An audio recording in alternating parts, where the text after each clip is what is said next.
zone libre tey bi nag ñoo ngi ko jagleel état d'urgence ak couvre-feu daanaka activité yëpp arrêté te ñu tolloon ci relance économique ab loi bu bees nag député yi voté ko ca assemblée nationale jox ay pouvoir yu yees ki nga xam ne ni mooy président Macky Sall ñaari dëkk Dakar ak Thiès am couvre-feu partiel du ñu defee laaj bi ak askan wi fii ci capitale bi waaye dañuy lagg ba Thiès fekk fa ki nga xam ne ni mooy Cheikh Anta Diop mi laaj askan wi seen xalaat. ci couvre-feu beeg état d'urgence bi la nga xamee ni décrété nañu ko ay fan a ngi. état d'urgence ak couvre-feu bi ñu yëkkati ko ci ñaari région yi di Dakar ak Thiès fii de ñu gis ne bi mbir mi dooree ba léegi askan wi daanaka ñu bëri nag dañoo sëngamlu rawatina ni yëf yi daan doxe de am na cooxe wàññeeku bu baax a baax rawatina ñi nga xamante ni ñoom ñoo yëngu ci wàllu secteur informel. état d'urgence bi ñun liñ ci mën a wax ci secteur bi ñu nekk muy secteur informel vraiment am na impact bu metti boo xam ne jural nañu ko parce que ñun aussi tamit suñu liggéey mi ngi jëm ci événement. parce que bu fekkee da ngay liggéey ci ay programme ay xew ngénte ceet et cetera yu mel noonu ay réception et cetera yu mel noonu loolu bu ñu xëyee arrêté ko rek dina am impact bu mag bu mu def économiquement ci secteur informel bi ñu dund. autorité daal lépp loo xam ne mën nañ ko ci yolomal ba fexe nit ñi tamit seen i activité mën a continuer di dox loolu aussi tamit dina nekk loo xamante ni dina am solo ci dëkk bi daal. yokku ci loi bi nga xamante ni député yi wote nañ ko démb ci assemblée nationale muy loi 1969 jox sañ-sañ jamono yi njiitu réew mi saa su nekk mën naa yëkkati lii di état d'urgence wala état de siège ñenn ci waa Thiès yi joxe ci seen xalaat. waaw loolu dañ ci féliciter avant tout député yi ndax jël nañ benn esprit de dépassement xam ni àdduna bi bindoo ni mu demee tey ak situation yi ni mu demee Covid bi. gën a laal nation yu bëree bëri Sénégal tamit muccul ci loolu kon toll nañ foo xamee ne tey il faut que ñu jox au président le plein pouvoir d'exercer par rapport à cette situation. di ko rafetlu su fekkee ne sañ-sañ biñ ko jox ak bim ci am jàppale doomu aadama yi la aar leen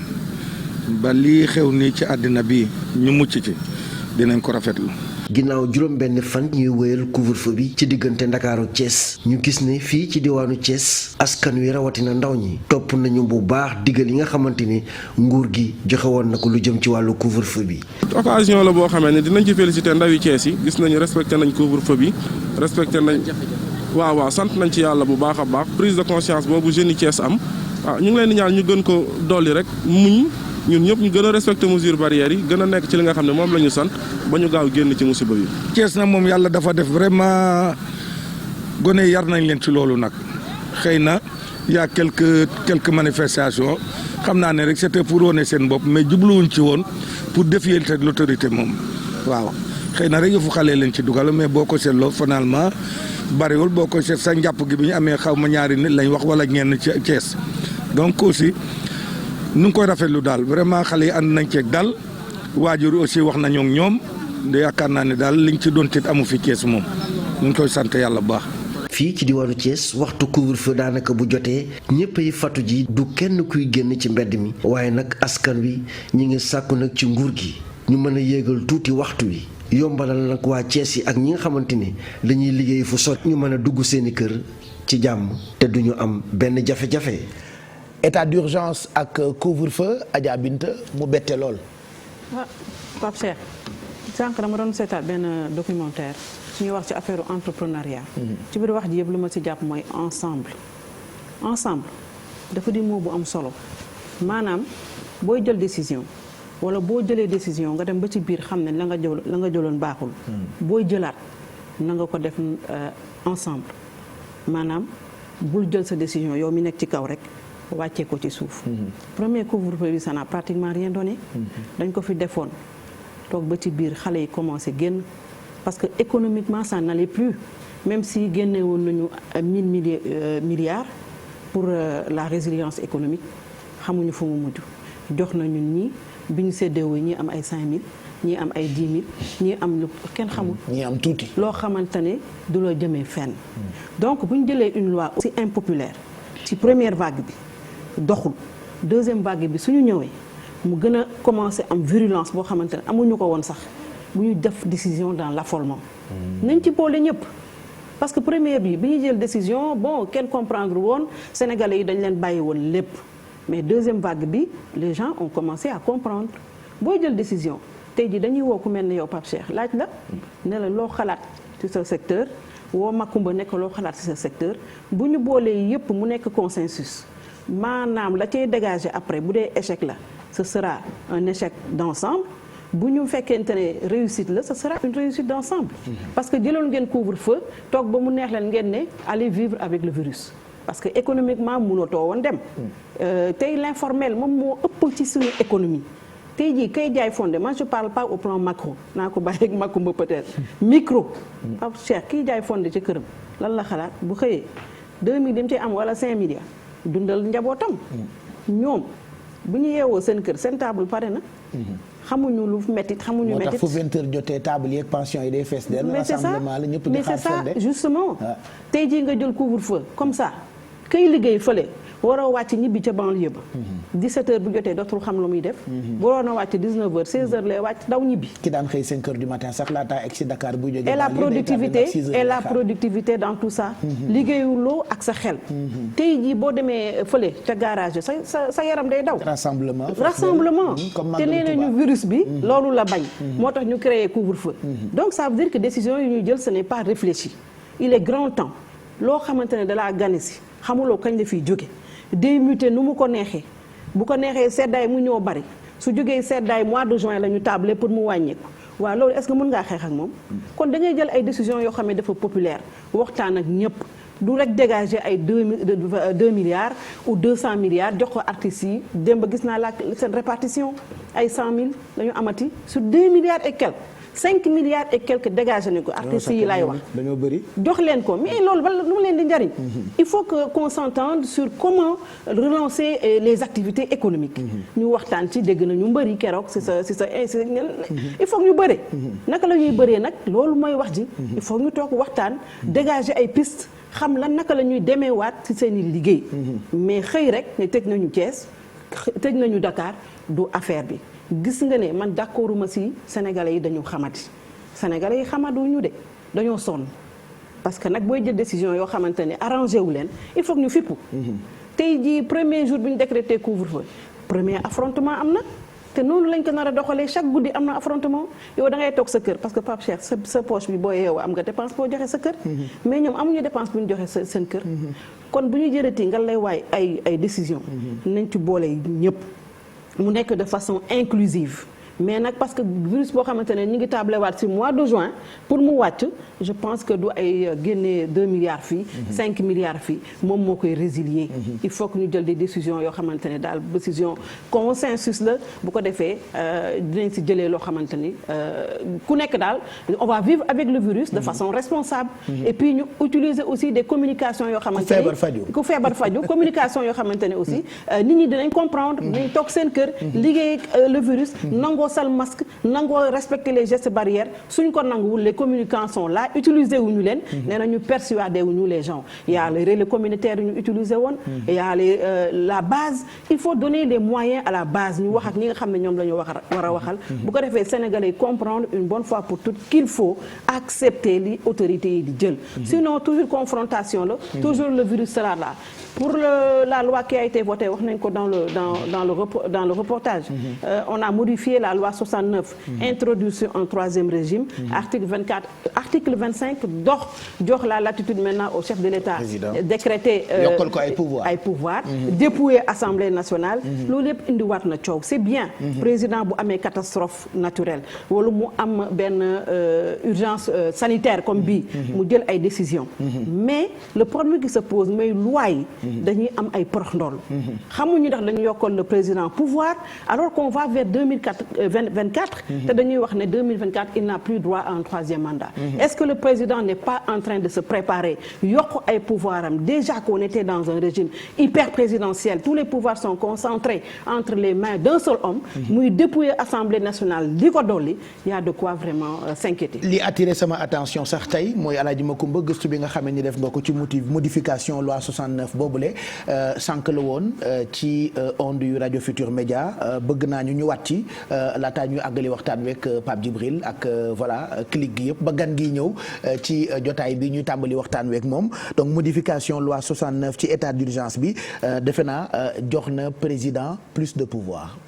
dictateur bi Macky Sall doon umpatul kenn jàpp ay opposants di tëj ngir mën a gagné ay élections ak lépp loo xamante ne ni pakk la ci yow mu war laa mën a téye nekk ci loxoy keneen nga foqar ci ko dolli ci doole ji nga xam ni moom nga yor te daanaka amul àpp fuqale bi ba léegi reggagul gannaaw ba mu jëlee dooley poste premier ministre dolli ci wàllam loi bii nga xam ne 1969 lañ ko wote woon député yi doon ko modifié may nañ ko léegi nag mu defal boppam état d'urgence yokkal boppam saa yu ko neexee wala état de siège loolooy wane ni Macky Sall gëmul benn yoon séparation des pouvoirs maanaam sañ-sañ bu nekk ak loxo ba mu ne te kat bi tawat si tàmbali ñu bëri ragaloon nañ ni dana am réew yoo xam ni danañ màbb jëm ci wàllu dictature Sénégal rëccu ci loi wu 1969 bi dañ koo defoon bi ñu jógee ci mai 68 ak fipp gi étudiants yi fipp woon syndicalistes yi salfaañe réew mi ba tuuti kon nguurug Senghor daanu ana lan la fi nit mën a joxañ rawatina Antoine Diome mi nga xam ne moo doon défendre projet de loi bi loo xam ne mën na caa sukkandiku wax ni lii moo tax ñu jëlee sañ-sañ bi ci assemblée yóbbu ko ci président de la république directement état d'urgence bi fi mujj am amu ci lenn loo xamante ne nii wane na rëq-rëq wala biicoog mbaalo wala xëccoo te bu leen fàttali loi bi kat bi ñu koy wote dañoo tëju wote ko juróom fukki député képp moom moo ko def jamono boo xamante ne nii mayuñ kenn mu manifester loolu ban ndam moo ci am fell gi ñuy fell ndànk-ndànk nag lépp loo xamante ne nii sañ-sañ la wala ak ndomb goo xam ne keneen yor na ko di ko doolee dooley président de la république dellu gannaaw la ci démocratie goo xamante ne nii ñëpp a ko war a ñaawlu. jàngatu Kalaaji Makumba Bey ci modification loi 69 boobule ci bëccëg la woon ci rajo Futur Média ñu tollanti ko ci télé bi ngir mu doon ab gëstu bu ngeen mën comprendre yéen ñi seetaan ci loi boobule nga xam ne am na modification Adja Binta moom nga daanelee Pape Djibril defe naa di nga ci ñëwaat léegi nii laata Makumba di ci commentaire at ginnaaw moo ci gëstu sànq ñu tegaat ko léegi nii ci télé bi. li ci Makumba wax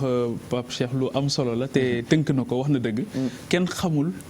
lu fi indi état de siège ndax xam nga bu dee sax mënoon nañu comprendre état d'urgence bi ndax jàppoon nañ ne adduna bi yëpp dafa nekkoon en face d'une guerre sanitaire ndax noonu lañ ko doon waxee donte le terme malheureusement encore a été importé et imposé feneen la ñu ko déggee rek ñun tamit daal di xëy na guerre sanitaire la mooy li ma doon wax ne cédé nañu à la panique et au mimétisme ba secoué nañu comme dañ doon roy feneen rek laaj leen pic bi kañ la ba mujj gi dafa mel ni sax jamono yi la ñuy doog a am pic bu dee pic am na jamono yi tamit la ñuy am première vague xëy na bu fekkee ne am na donc loolu yëpp nekk ay mbiraan yoo xamante ni taxoon na nit ñi mënoon ko nangu soumettre tamit ci état d'urgence boobu ndaxte jàppoon nañ ne àdduna toll na foo xam guddi yoo xamante ni ñëpp méngoo woon nañ ci façon bi ñu koy xeexee donte kenn ku ci nekk amoon ngay spécificité waaye lu fi waral nag état de siège bi ni ko Makumba waxee jaaxal na ñëpp parce que état de siège du lenn lu dul diminuer liberté publique la loo xamante ni loi mooy ñëw ne dañuy diminuer seeni liberté publique extension des services su police c'est-à-dire que pouvoiru police nan la ñu koy yokkee waa léegi xeex virus bi lan moo ci indi wàññi liberté publique ak yokk dooley police mais li gën a graaw mooy dootuñu mën a def sax différence bi entre l'état de siège et l'état de guerre dootuñu ko mën a def guerre au vrai sens du mot parce que daanaka hiérarchie militaire sax da nga leen di jox doole ci réew moo xamante ni wax dëgg jàppoon nañ ne loolu doon nañ ko dégg rek waaye duñu ko mën a am parce que am na foo xamante ni sax xëy na kenn décrété wu ko fa waaye loolu moom ngay gis tous les jours au quotidien état de siège la ñuy nekk donc franchement kenn comprendre leneen li nga xamante ni moo ci gën a métti c'est niñ ko décréter de façon systématique sans pour autant juger utile expliquer population yi li nga xamante ni moom lañ leen di defal. mooy bette bi ma wax léegi. c'est extraordinaire c'est-à-dire que kenn comprendrewul gaawantu bi nga xamante ni gaawantu nañ ko ak li nga xamante ni loolu lañ ci dëxëñ. waaw léegi nag bu fekkoon ne lii yëpp dañ ko mettre au service de cette guerre sanitaire bi nga xamante ni daf ci am évolution bu am parce que président de la République moom moo taxaw ne il faut apprendre en présence du virus. yemu ci sax daal ne boo amee gan goo xamante ni dana du ñibbi il faut que nga xool nan ngay dëkkeek moom ba du la lor. duñu ko bàyyil suñu dund te duñu ko bàyyee dundam. yaa ngi dégg donc nuñ ko mën a faagaagale nañ ko fa mais nañ dund donc urgence économique bi taxaw loolu moo tax may wax ne c'est heureux bi mu ko waxee que les communautés yi nga xamante ni ñoom ñoo nekk Sénégal daal di wax ne nan la ñuy def ba répondre favorablement à l'invite du chef de l'État loolu moo tax boo jëlee par exemple un rassemblement comme le Magal de Touba c'était heureux mu am parce que gis nga Magal gi urgence économique bi daf ci répondre favorablement li ñu jaay ci bétail li ñu jaay ci nag li ñu jaay ci gëléem li ñu jaay ci légumes li ñu jaay ci nangam transport bi ni mu doxee loolu dafa nekkoon benn bouffée d'oxygène boo xamante ni pour tous ces acteurs yi nga xamante ni dañu nekk ci secteur boobu doon ci yëngu et que c'était une réponse parce que président depuis Diamniadio la wax ne il faut que ñu xool nan la ñuy suqali suñu économie parce que bu virus bi taxawal àdduna bi taxawal Sénégal virus bi dootul reyee waaye leneen mooy reyee parce que virus bi tamit dafa ñëw Afrique ñëw Sénégal fekk fi ay magam yu ko gën a dangereux fekk na fi feebar yoo xam li ñuy rey kenn reyu ko waaye fekk na fi mitit yoo xamante ni moo gën a métti virus bi en réalité dafay fekk banque waaw donc un ensemble de choses boo xamante ni il faut que ñu xool nan lañ ciy réfléchir avec une grande intelligence sociale mais surtout ñu préserver le vivre ensemble et que ces genres de décisions yi ñu def démb à l'Assemblée nationale mu nekk une représentation boo xamante ni dans nos pays là qui est toujours remise en cause waaw parce que Sëñ Fall dafa doon wax ne li yées ci kilifa mooy saa boo amee soxla sa xelam jël la sa njaboot mu ne li yées ci kilifa mooy sa njaboot saa bu ñu amee soxla rek seen xel jël la te Sénégal nag wax dëgg yàgg nañu am coono de waaye kan la fi sa xel di dem ci assemblée pour mu régler ko yaa ngi dégg donc cette chambre d'enregistrement malheureusement je ne caricature pas mais c'est ça la réalité ñoom ci seen bopp nangu nañ ne le rôle de contrôle de l'action de l'exécutif bi tax ñu teg leen foofu dafa des trop aujourd'hui posé nañ acte boo xamante dafay am une incidence sur l'État sur la nation et sur le peuple sénégalais nañu fàttaliku nag le fameux discours de Mame Abdou Aziz Sy Dabakh ba mu leen doon bàyyiloo xel ci lu ñu voté dinañ ko voté waat rawatina ci jamono joo xamante ni saa bu ñu xëyee ñu tàggale kilifa. loi boobu ñu modifié Alaaji Macoumba ndax jëmul ci dictature. ci dictature rek la jëm gis nga bi mbas mi di doog a ñëw américains yi dañoo dajale ay xeltukat yu bari ci wàll wu nekk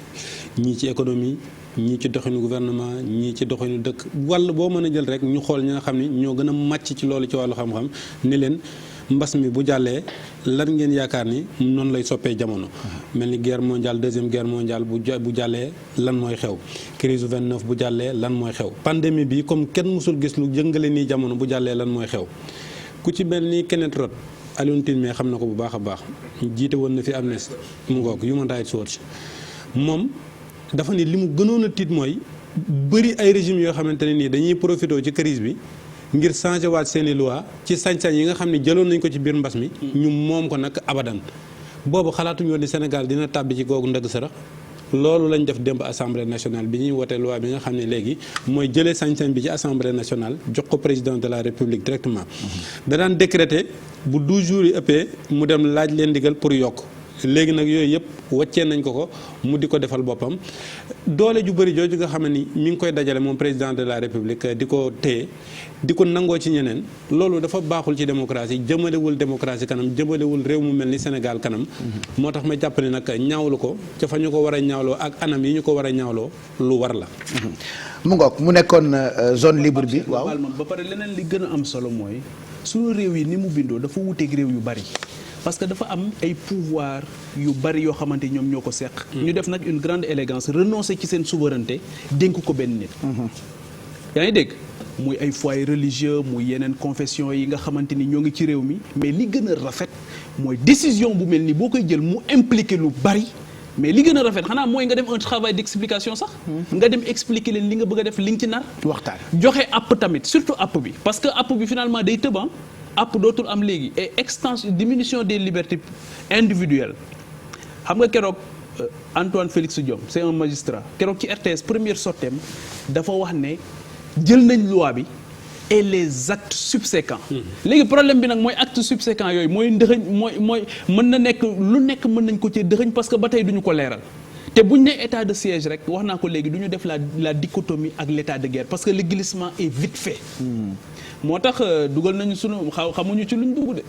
doy na waar de en tout cas.